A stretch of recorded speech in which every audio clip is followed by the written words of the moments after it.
choix portés sur ce qui me paraissait résonner avec des questions les plus cruciales du moment. Hein, Manuel Valls est en train de, peut-être qu'il n'a pas réussi, on peut l'espérer, de ranimer la guerre sur la laïcité. Quelque chose qui se joue là, qui est assez embêtant. Il y a des enjeux qui sont très lourds en ce moment dans les révolutions du printemps arabe autour des phénomènes religieux. Il y a des problèmes d'interprétation de la révolution iranienne, des révolutions du printemps arabe sur les phénomènes religieux. Nous-mêmes, on ne sait pas où on en est dans la capacité ou pas à penser la discontinuité du religieux et l'unité du social. Enfin, on ne sait pas. On patauge. Ça fait un moment qu'on patauge, mais voilà, on continue. Donc j'ai choisi ces questions-là pour ça. Il me semble que la question cruciale, les questions cruciales aujourd'hui, c'est qu'est-ce qu'on fait avec la dette, et comment on propose une alternative économique forte en tenant compte des impasses des révolutionnaires, parce qu'ils ont quand même lutté sur beaucoup d'impasses. Et la deuxième question forte, me semble être la question religieuse. Aujourd'hui, la question religieuse. Et ce qu'elle a comme effet dans le moment révolutionnaire français. Dans le moment révolutionnaire français, on vient de l'entendre, c'est le clergé lui-même qui produit les arguments pour pouvoir mettre à disposition de la nation les biens du clergé. Donc le clergé n'est pas contre-révolutionnaire, loin de là. C'est le clergé qui rejoint le tiers-état aux États généraux en premier, bien avant, bien sûr, la noblesse. Sinon, la noblesse s'était fait élire en tant que membre du tiers. Quelqu'un comme Mirabeau, il est élu en tant que membre du tiers. Il n'est pas élu dans le corps de la noblesse, dans l'ordre de la noblesse. Donc, il y a le clergé, on peut dire qu'il y a une grande partie du clergé qui est révolutionnaire. D'ailleurs, il y a des grandes figures, Sieyès, Grégoire, Talleyrand Périgord, voilà, des grandes figures qui sont des figures de grands clercs qui sont bien connues. Donc il y a quelque chose où il n'y a pas, au démarrage de la Révolution, de contradiction entre le fait religieux et le fait politique. Il n'y a pas de contradiction, c'est-à-dire qu'on peut être un grand croyant, Grégoire est un grand croyant, et en même temps être un grand révolutionnaire. Donc c'est quelque chose qui me paraît intéressant aussi pour avoir un peu des lunettes différentes sur les femmes, par exemple, qui ont été dans les manifestations de janvier 2011 en Tunisie ou en Égypte, voilées. On peut à la fois être une grande croyante et être une grande révolutionnaire. C'est possible. Et c'est le cas d'un certain nombre d'acteurs donc au début de la Révolution. Sur ce, il y a un peu une maldonne, parce qu'un certain nombre des membres du clergé qui acceptent les arguments de Talleyrand, par exemple, pensent quelque chose qui est extrêmement important, c'est que grâce à ça, le catholicisme deviendra une religion nationale. Il s'agit de comprendre ce que c'est qu'une religion nationale. Alors, la religion nationale, c'est la religion qui est identifiée au pouvoir politique et qui est supposée faire tenir le pouvoir politique et qui produit une sorte de verrou idéologique autour de ce pouvoir politique en termes de conformité. En Grande-Bretagne, il y a toute une série de sectes religieuses, des plus puritaines aux moins puritaines, en passant par d'autres religions comme le catholicisme, mais il y a une religion qui est supposée faire tenir l'ensemble, qui est l'anglicanisme. Cet anglicanisme est considéré comme une religion nationale, et le propre de cette religion nationale, c'est qu'on ne demande pas d'y croire, on demande de s'y conformer. C'est-à-dire qu'il s'agit de faire en sorte que la société reconnaisse dans l'anglicanisme ce qui permet de fabriquer la foi dans le devenir de la société. Si on compare avec ce qui se passe dans les pays du printemps arabe, il y a un certain nombre de croyants qui considèrent que c'est possible à la fois d'être révolutionnaire, mais d'obtenir que l'islam soit religion nationale, au sens, dans une certaine mesure, de l'anglicanisme. Il se trouve que en Grande-Bretagne, l'anglicanisme est vraiment un conformisme, tandis que la conception de la religion nationale telle qu'elle s'est déployée en fait dans les pays du monde arabe n'est pas simplement un conformisme. C'est-à-dire qu'on demande aux gens vraiment de croire. Mais il y a des choses à analyser comme passage et comme quête. Et avant les élections à la Constituante, il y a eu énormément dans les sociétés de pensée qui ont débattu sur qu'est-ce que serait un islam rénové qui permettrait d'être à la fois croyant et révolutionnaire. Et on a eu toutes sortes de tropismes avec la question de la laïcité à la manière turque, la laïcité à la manière française, la possibilité de transformer le rapport qu'on entretient avec l'islam en essayant de voir qu'est-ce qu'il y avait à ajouter au Coran pour pouvoir être moderne, la manière dont on refusait les choses archaïques du Coran ou pas.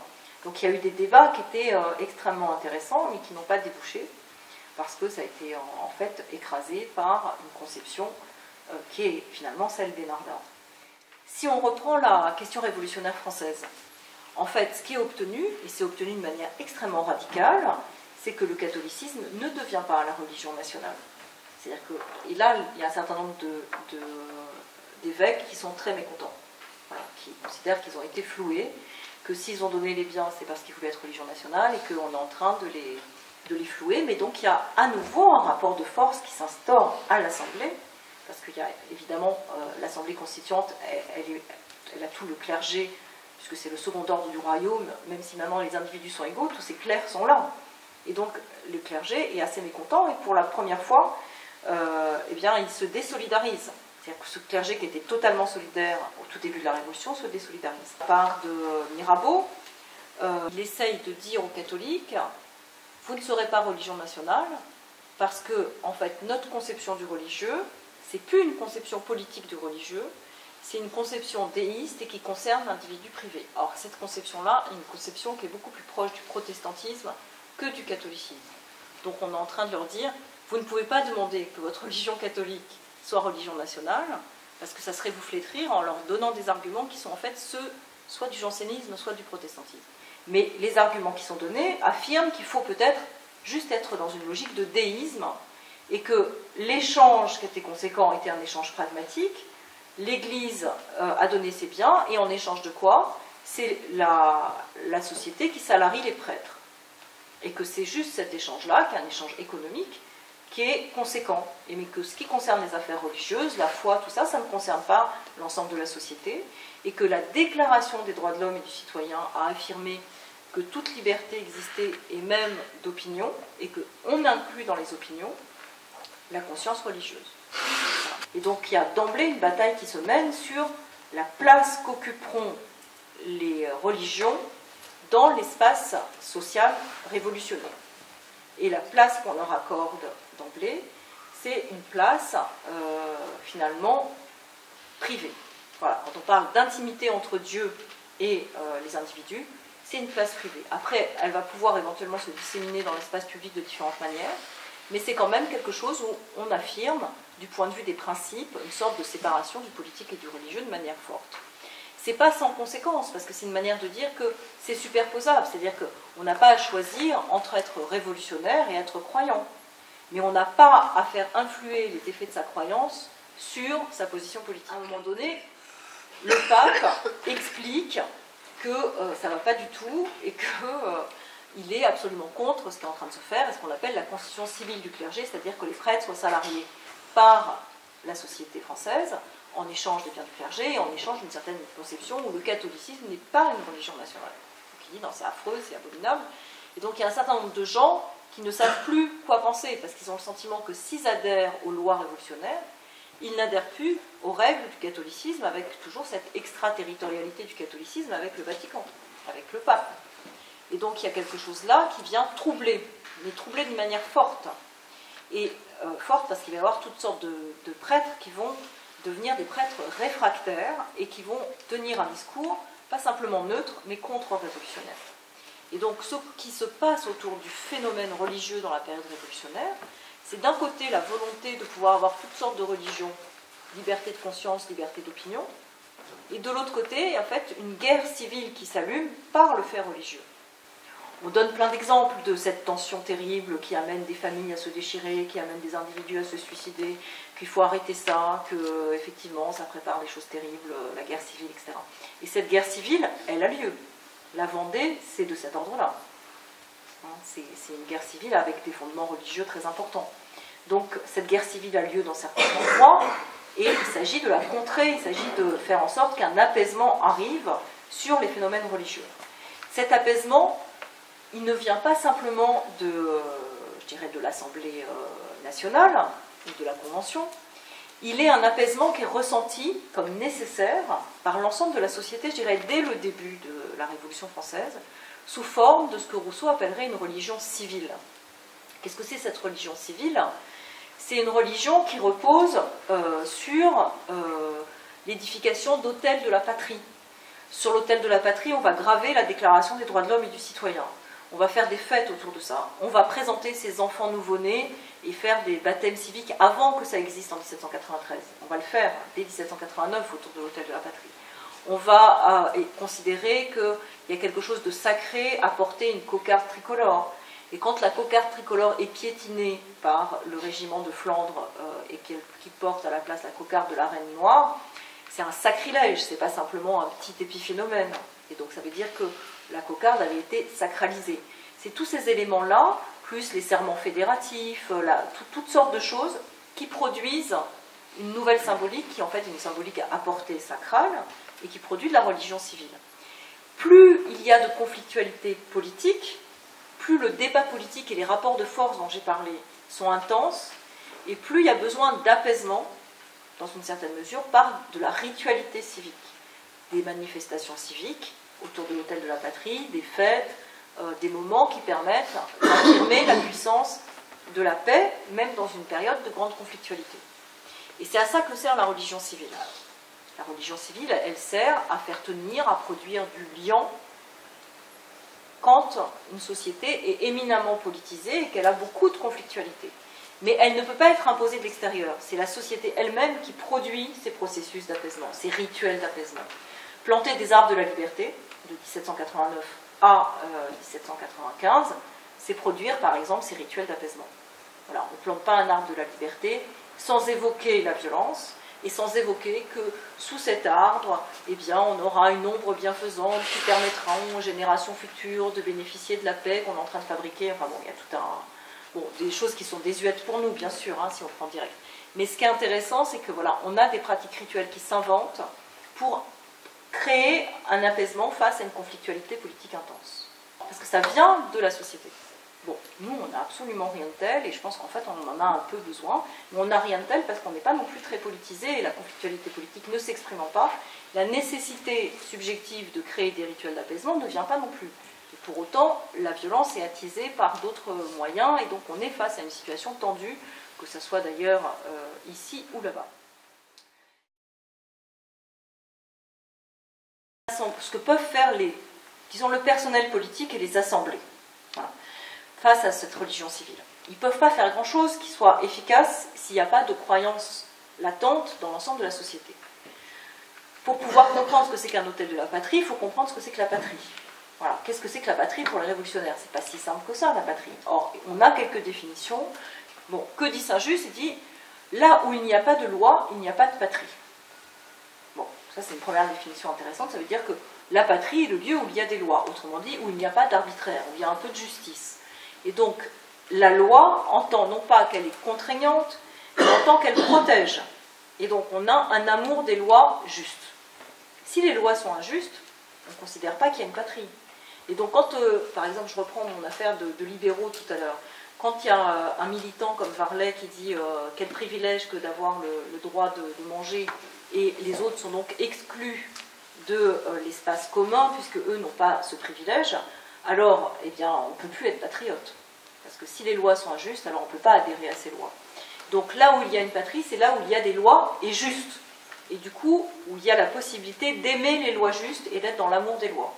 Et donc, à la place de l'amour de Dieu, on va avoir l'amour des lois. Qu'est-ce que c'est qu'aimer la patrie? C'est aimer les lois justes, si on prend l'ensemble des raisonnements. Mais ce n'est pas simplement ça. Ce que dit encore Saint-Just, une autre définition, la patrie n'est point le sol, c'est la communauté des affections. La patrie n'est point le sol, c'est la communauté des affections. Ça veut dire que la question n'est pas territoriale. C'est-à-dire que la patrie, c'est pas à mon clocher, à mon paysage préféré, à ma maison, etc. Donc, il dit c'est la communauté des affections, ça veut dire c'est la capacité dans une société d'avoir créé des rapports solidaires, comme dans la communauté villageoise qui discute de ce qu'on doit faire avec les communaux, de ce qu'on doit faire avec les terroirs, etc. Donc qu'est-ce que la patrie? C'est cette capacité d'entraide, de secours réciproque entre les individus qui constituent une société. Et que là où cette entraide n'existe pas, il n'y a pas non plus de patrie. Quand il n'y a plus de solidarité et plus de lien, il n'y a pas de patrie. Donc l'autel de la patrie, c'est le lieu où on va honorer les lois et honorer les liens. Et c'est pour ça qu'on présente ses enfants nouveau-nés, c'est pour ça qu'on présente sa nouvelle fiancée, c'est pour ça qu'on présente comme ça un certain nombre de rituels qui sont des rituels en fait de la vie, avec les rituels dits de passage, mais en tant qu'ils sont aussi les rituels qui intéressent la vie communautaire à un moment donné. Comment on va s'installer quand on est un jeune couple, comment on va... Voilà, ça se passe devant l'autel de la patrie pour toutes ces raisons-là. Donc aimer la patrie et être dans la religion civile de la patrie, c'est être dans le désir de ce lien solidaire, de secours réciproque, etc., qui est quand même l'idéal révolutionnaire de la souveraineté populaire en Inde. La guerre civile est tellement intense sur le plan religieux, il ne faut pas oublier, hein, c'est un pays en guerre, intérieure et extérieure, la France révolutionnaire, qu'un certain nombre d'acteurs considèrent qu'il faut se débarrasser complètement de la religion. Ils ont une position qu'on appellerait aujourd'hui éradicatrice. C'est la position athée qui affirme que la mort est un sommeil éternel, qui affirme qu'on va pouvoir se passer de Dieu et qu'on a par contre la déesse raison, qui élève des temples de la raison, en tant que la raison serait l'envers de la croyance, de la foi. Donc qui oppose la raison et la foi. Mais on peut aussi avoir foi dans la raison. Donc il y a des complexités qui sont soulignées par certains philosophes de l'époque et qui disent déjà ça ne fonctionne pas à votre affaire.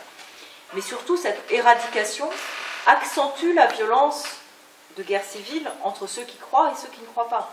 Et donc l'espace commun qui existait au début de la Révolution est encore plus défait. Et c'est à ce moment-là que une partie de la Convention décide de mettre en place le culte de l'être suprême. Ce culte de l'être suprême, c'est une forme de religion civile qui ressemble en fait à l'anglicanisme, c'est-à-dire qu'il ne s'agit pas de croire en l'être suprême, il s'agit de le reconnaître et de s'y conformer. Donc c'est une religion du conformisme, accepter d'être conforme pour apaiser les dissensions.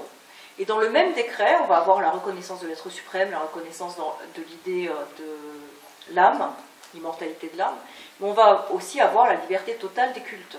C'est-à-dire toutes les religions sont reconnues dans l'espace public, pourvu qu'il y ait ce verrou qui permette d'avoir quelque chose qui permette de faire lien, malgré cette diversité, et de faire cesser la guerre civile. Elle était suffisamment vécue comme insupportable pour que, autant qu'on le sache avec les archives, puisqu'il n'y a pas eu une postérité suffisante pour mesurer ce que ça aurait donné dans la durée, puisque ça ne dure pas longtemps, puisque Robespierre ne va pas durer longtemps, et le gouvernement révolutionnaire et l'ensemble des gens qui sont au comité de salut public avec lui ne vont pas rester là encore très longtemps. Mais dans l'ensemble des villages, il y a eu un investissement très fort sur la fête de l'être suprême. C'est-à-dire qu'il y a celle qui se passe à Paris, voilà. Mais il y a aussi toutes celles qui se passent dans différentes villes, et où les gens ont investi, c'est-à-dire ils ont écrit des hymnes, ils ont chanté des chansons, ils ont donné de l'argent pour qu'on puisse faire une vraie fête bien. Et donc ils étaient soulagés que la guerre civile cesse. Et donc il y avait quelque chose qui n'était pas vécu comme une oppression par la fête de l'être suprême, mais comme quelque chose qui faisait cesser la guerre civile. Et le troisième enjeu, c'est d'avoir une religion de ce qu'on appelle les devoirs de l'homme. Et donc de procéder à la possibilité de transmettre une certaine manière d'être révolutionnaire à l'ensemble de la population par ce qu'on appelle les fêtes décadaires. Les fêtes décadaires, c'est les fêtes qui ont lieu tous les 10 jours, donc ça avait lieu le dimanche quand c'était la messe, là c'est des fêtes qui ont lieu donc le décadi, et qui sont des fêtes en fait en l'honneur des valeurs révolutionnaires ou en l'honneur des événements révolutionnaires marquants, la fête pour le 10 août, la fête pour le 14 juillet, etc. Mais aussi la fête pour la patrie, la fête pour... il faut honorer la vieillesse et même honorer le malheur. Honorer le malheur, ça veut dire de donner sa dignité aux gens qui sont malheureux parce qu'ils existent et qu'il ne s'agit pas de les mettre en dehors de la société, mais de trouver des moments pour les honorer parce qu'ils font partie de la société et qu'ils font partie de ce qui doit préoccuper la société, parce qu'il s'agit de faire en sorte qu'il y ait de moins en moins de malheur, mais de garder la dignité à ceux qui sont malheureux. Voilà. Donc on a vraiment une logique de religion civile qui est extrêmement intense dans un moment de très grande inquiétude, à savoir que, on en revient à la question de l'histoire et de l'historiographie, que l'événement révolutionnaire est tellement inouï qu'il sera difficile à transmettre. Parce que ceux qui ne l'auront pas vécu ne pourront pas se rendre compte de ce qu'il a été, Et donc il faut trouver des moyens de le transmettre, et cette religion civile révolutionnaire a aussi cette fonction-là, de pouvoir transmettre l'histoire de la Révolution. C'est pour ça qu'on a certains décadis qui sont consacrés aux grands événements révolutionnaires, et d'autres qui sont consacrés à grandes valeurs révolutionnaires, un patriotisme, l'universalisme, etc. Et d'autres qui sont consacrés à quelque chose qui est très fondateur avec cette affaire de communauté des affections, honorer la famille, les sentiments filiaux, etc. Et je crois que c'est une invention de la laïcité, en fait, puisque toutes les religions sont possibles dans une ambiance pacifiée, d'une laïcité qui n'a pas de visée éradicatrice, mais qui a bien une visée de faire lien entre les différents groupes de croyances ou d'incroyants. Après, cette question du bonheur, c'est une question qui rejoint les enjeux religieux. C'est-à-dire que quand on dit le bonheur est une idée neuve en Europe, ce qu'on veut dire par là, c'est que dans la conception traditionnelle et religieuse chrétienne, le bonheur, c'est dans le ciel. Et donc ramener le bonheur sur la terre, dire on peut être heureux sur terre, et ça peut être un objectif d'être heureux sur terre, c'est effectivement assez neuf, et c'est lié à une prise de distance avec la conception culpabilisante et toujours eschatologique du bonheur à plus tard. Voilà. Donc c'est ça, le bonheur est une idée neuve. Après, ce bonheur en question, il est bien sûr lié aux lois protectrices, mais on considère que après c'est à chacun de se débrouiller. Et donc si on prend encore, je vous cite beaucoup Saint-Just ce soir, ça change de Robespierre. Quand on prend les énoncés de Saint-Just, il dit une société qui remettrait les conditions de son bonheur dans un gouvernement ne resterait pas libre très longtemps. Le gouvernement est là pour produire les conditions du bonheur, mais chacun saura trouver sa félicité. Et ça c'est intéressant parce qu'on a les conditions du bonheur, mais la félicité c'est quelque chose qui concerne les trajectoires individuelles et subjectives. C'est pas quelque chose qui est pensé par le gouvernement.